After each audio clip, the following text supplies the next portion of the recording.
Yun, what's up mga kabukid? Nandito na naman tayo sa gubat. Ayun, oh. Tatanim naman tayo mga kabukid. At ito yung pangalawa. Yun, pangalawa to na inarkot ko. So ayan, oh. So ngayon magta-try naman tayo mga kabukid na hindi tanggalin yung plastic nya. So yung nauna na itinanim natin na markot ng rambutan, tinanggalan ko po siya ng balot kanina. So ito pong pangalawa, hindi natin siya tatanggalan ng balot, tatanggalin lang natin yung tali para lumuwag-luwag.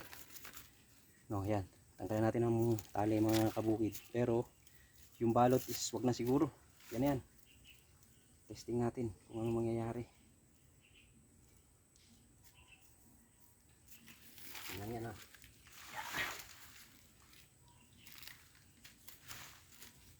Natin kung anong diferensya. Baga experiment naman to, subukan lang natin lahat. At dito ko siya itinanim sa malapit sa may ilog, tabi po to ng ilog. So yan, testing natin lahat.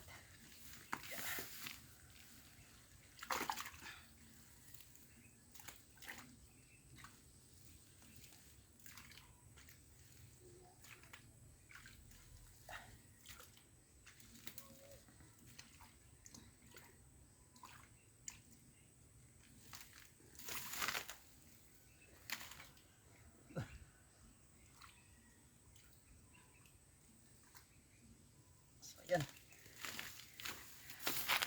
Yan ang magiging itsura niya kabukid, ano. Okay, so yan. Oh. Yan yung pangalawa.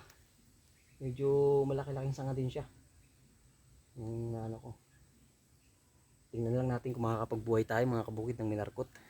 So yun lang po. Tsaka ko na ayusin. Salamat sa panonood mga kabukid. God bless.